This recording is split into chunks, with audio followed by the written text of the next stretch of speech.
What's up, guys? Lot to talk about. I mean, a lot's happened lately. Where do I even begin? So I'm recording this after I wrote my script, and since then a few things have happened. We've had Comic-Con, where all kinds of things have been revealed, like Robert Downey Jr. as Doctor Doom. That's crazy. And Deadpool and Wolverine has come out. So just all kinds of things in the comic book world, and it's awesome. It's a great time to be like in love with superheroes. And so if you didn't know, if you're new to the channel, I love comic books. I read as much as I can from as many publishers as I can: Marvel, Image, Skybound, Boom, Dark Horse, IDW. Just all the big guys, and a lot of these smaller but recognizable indie publishers. And with complete confidence and bias, my favorite is DC Comics. Sorry Marvel fans, but it's just how it is. Make all the jokes you want about their movies, and yeah, their games have been, let's say, interesting as of late, which I covered partially in the Suicide Squad video, so go check that out. But on the comic front, I think they just absolutely are the best. DC has such iconic characters: Batman, Superman, Wonder Woman, Green Lantern, Martian Manhunter, the Teen Titans. So many iconic characters. And DC, well, they very recently, just before Comic-Con, made a major announcement about their latest initiative. I'm Jay, and this is Always Late, the YouTube channel. Today, I'm not so late, kind of late, a couple weeks, to DC's new announcement, DC All In.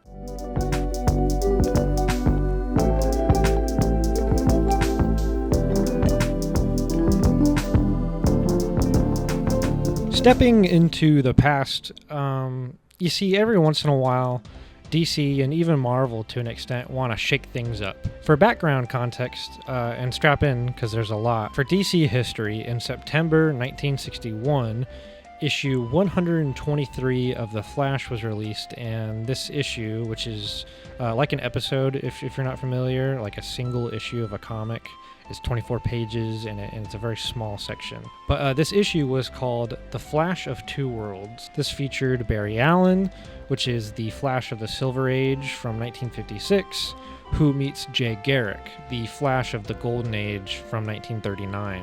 This is monumental because it is also the birth of the multiverse. How do we explain two guys named the Flash running around? Well, let's say they both exist on different Earths, which is accessible by the Flash because he can vibrate and travel between these two dimensions. So this idea was slowly applied to many heroes, such as the two Green Lanterns, Hal Jordan and Green Lantern Alan Scott. There were two Supermans, Batmans, and Wonder Womans.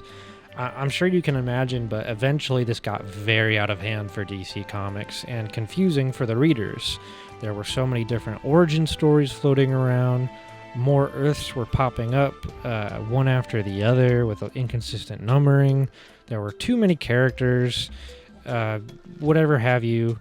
It's just DC had to do something about it, and that's why they created a story to clean it all up and attract new readers called Crisis on Infinite Earths in 1985. Now, I believe the story was being planned out quite some time before this, but it's not that big of a deal. This is when it came out, 1985. This story is what we call an event. An event is a big story with crossover comics and tie-ins, and it's like a movie almost. It affects everything and lets new readers jump on and sort of set up the future of comics for a while. Plenty of new stories to tell spanning from this event. Well, this event in particular, Crisis on Infinite Earths, wiped out the multiverse and made it to where only one Earth existed, period. So no more multiverse. Many characters died, and the intention was that we would never see them again. Barry Allen died forever.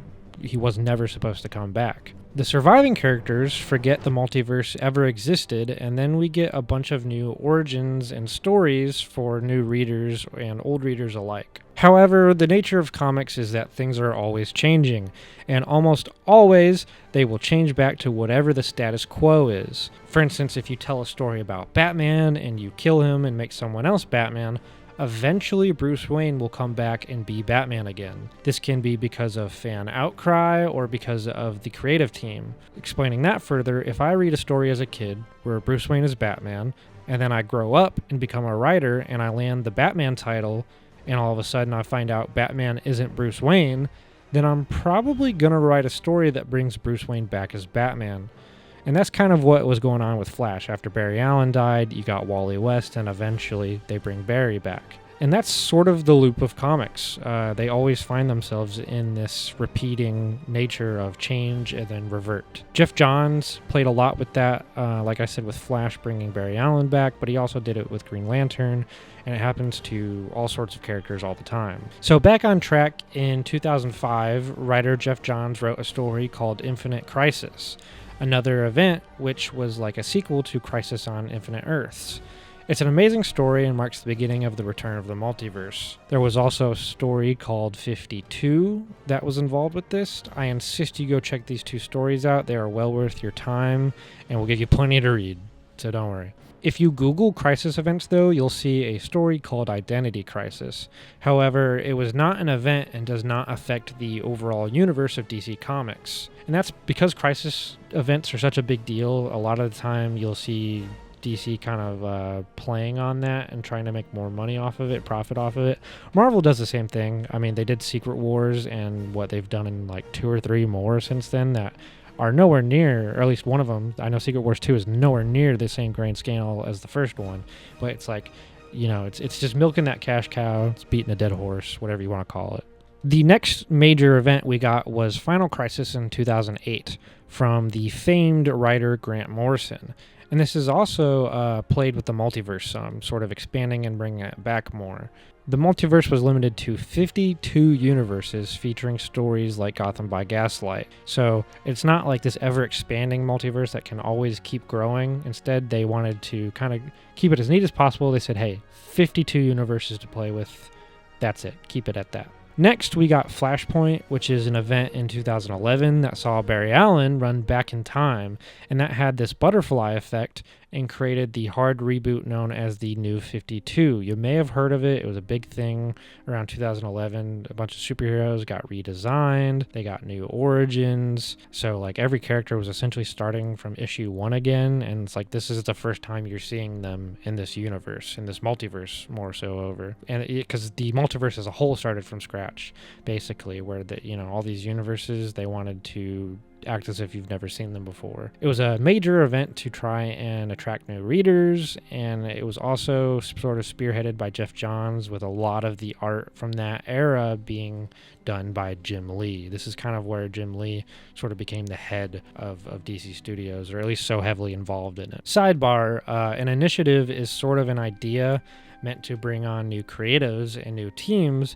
and sort of similar to comic events, they set up the direction comics are going in, but also create a new direction for the publishing company as a whole, sort of a creative involvement as opposed to just like a movie. DC Rebirth came out in 2016, and it was sort of an initiative, and it aimed to return all the characters in DC back to a more familiar feel before Flashpoint, because all of these older readers who had been reading these characters for so long didn't recognize them anymore, even though they were meant to sort of mimic their older counterparts.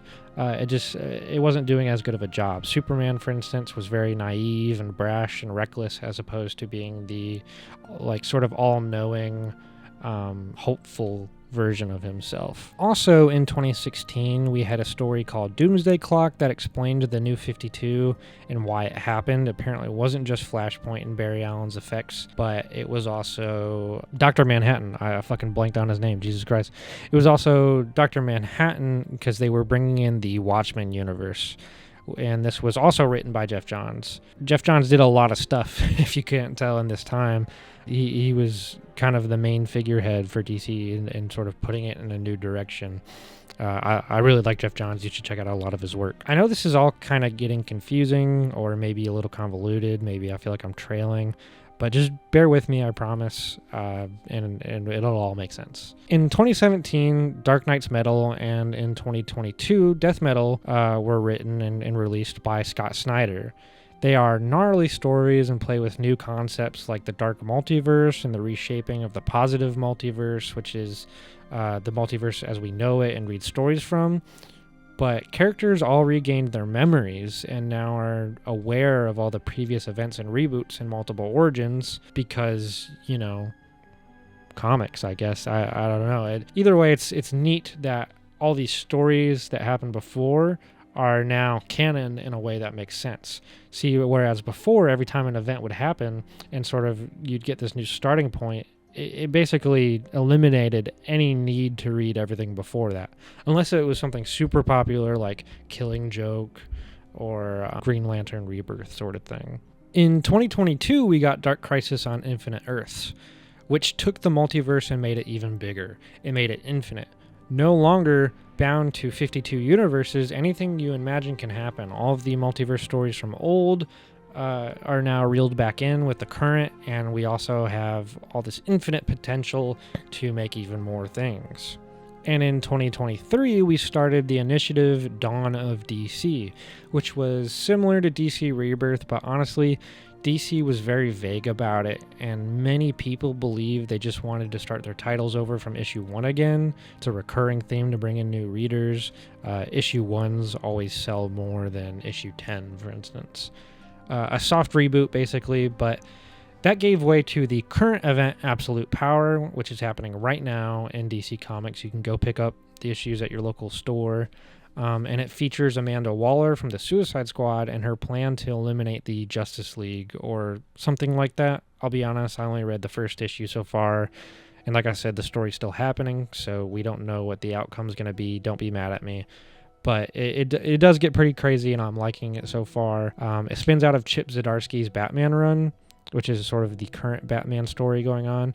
And it has a cool villain called Failsafe, which is a split personality of Batman and a robot body. Comic books. This is why I love them. They're absolutely crazy. So that's pretty much it. That is the best way I could recap all of DC history for you. That way the new initiative will make sense. And I'm sure I'm missing a few things, like there's Heroes in Crisis, Infinite Frontier, or Future State, and of course the very infamous Convergence story. But everything that I mentioned are the main events that I felt generally get referenced the most and are the most important to consider for what's next.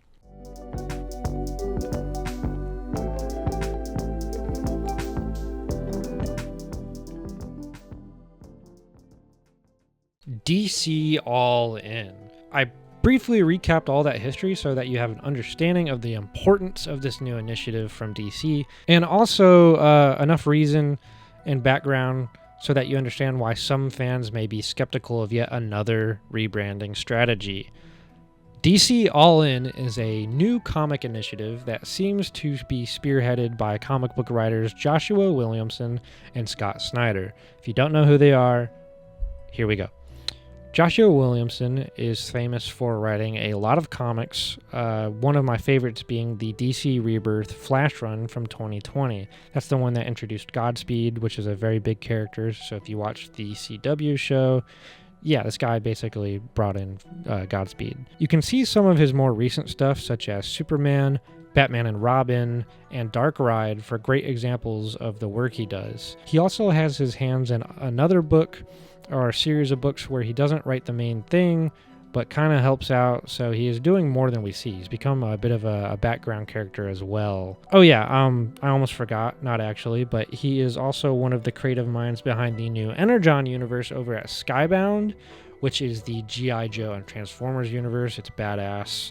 It's one of the biggest things going on in comics right now. On the other hand, we got Scott Snyder, and he is known for writing the famous New 52 Batman run drawn by Greg Capullo.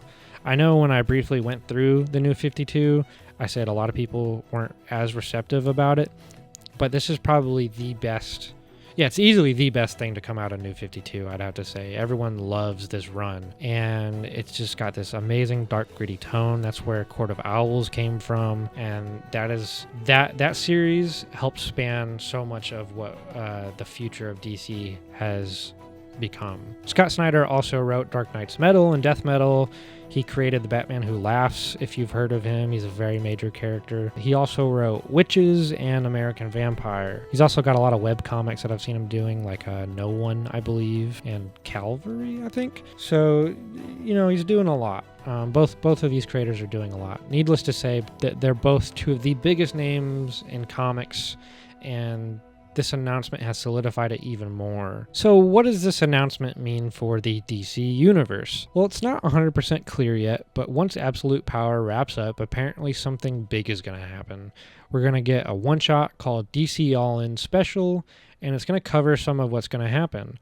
After that, we will see all the ongoing titles pick up where they left off, so no new renumbering. Don't worry about that. We're not starting over for number 1. Because we just did that not even a year ago. And a lot of these creative teams are going to shift, and we're going to see the start of some new story arcs. It's all meant to be a jumping on point with no prior knowledge needed, except for maybe what's kind of coming out and happening in DC All-In Special, so that'll definitely be useful, but probably not 100% necessary. Some stuff to look forward to is Mark Waid on Action Comics. He's an amazing writer. We got the writer Tom Taylor on Detective Comics. He's also amazing. He did the Injustice stuff, I believe, so that's awesome. And there's so many more titles that with just amazing talent. But also, we're going to get some new creators. They'll all be given a chance to shine and sort of try some stuff out. Is that all? That doesn't sound all that different from anything they've done before, and you would be right if you're asking that question. However, DC All-In will also see the birth of a brand new universe called the Absolute Universe. This is where things get really interesting, and I think we are seeing so much buzz about this. DC creating a new universe isn't the newest idea. They had Earth 1 and all kinds of Elseworlds, and the Dark Multiverse saw endless worst-case scenarios, but they never really let loose with it, and they barely showed everything. So they've definitely fumbled the bag a couple of times on alternate universes. But this Absolute Universe will apparently rectify that somewhat by giving us some pretty dark shit and worst case scenarios like the Dark Multiverse. This new universe will be made of something called Dark Side Energy. It's a very new thing and will feature beloved heroes in a new light, or a new shadow, I guess. We're going to see Batman without the money, Superman without the family who raised him, and Wonder Woman without the Amazons. It's really exciting stuff. What's the potential though? Well, firstly, just having Darkseid back is big. Darkseid is the fucking villain for DC. He's like Thanos for the MCU, except Thanos was actually a ripoff of Darkseid. I'm sure you've heard it before. Secondly, Absolute Universe allows for new interpretations of characters. Batman, Superman, Wonder Woman, they're all going to be very different. And these characters are going to be paired with amazing talent to work on them and develop them, like Jason Aaron, Scott Snyder, and Kelly Thompson. Yes, these characters have all had many arcs and growth and pivotal moments throughout the years, but as universes restart, reboot, and end well, things reset and these characters revert, making them feel stagnant when you look at them on a whole timeline. How can a character who's been around since 1943 or whatever be that drastically different while still being recognizable? It's a dilemma. Well, for this Absolute Universe, anything's on the table. Batman could die, Superman could accidentally kill, Wonder Woman might turn her back on the world, people could lose limbs and they'd stay off, people could die and they won't come back. There's limitless potential, and it doesn't stop there. We may eventually see Absolute Green Lantern, which I think has already been teased with some art. There's the Titans, Aquaman, just so many characters that could truly develop in ways we've never seen before. And in the end, everything's going to connect. A major conflict between two universes, between good and evil, between the Justice League and Darkseid. We're going to see this positive and this negative universe collide. Also, DC, if any of you that work there see this and you're having a good time watching, please, for the love of God, give me a chance to write anything Green Lantern. I have so many ideas. I'd have so much fun. I also totally have an amazing idea for the Question story. Just hit me up. It's okay. We'll talk it out. Well, here we are at the end, and basically, I think this is DC showing they're willing to shake things up and I also think they needed to stretch their legs to compete with Marvel's new Ultimate Universe. The constant battle for the big two is how to keep old readers and attract new ones. Their answer seemingly is two universes, and I like it for both of them. It's new reading material where you truly don't know what's going to happen and if things will ever work out in the end. You know, it allows for real drama and thrill. But so far, DC's killing it with these ideas. Marvel Ultimate Spider-Man is amazing. I love it. Good job. All I can say is I'm excited for comics, and that feels great as a comic fan. Like I said, Comic-Con has unveiled so much, and it's just a great time to be alive and involved in it. I'm Jay, and this is Always Late, the YouTube channel, and I'll see you next time when I'm late to whatever I talk about next. Bye.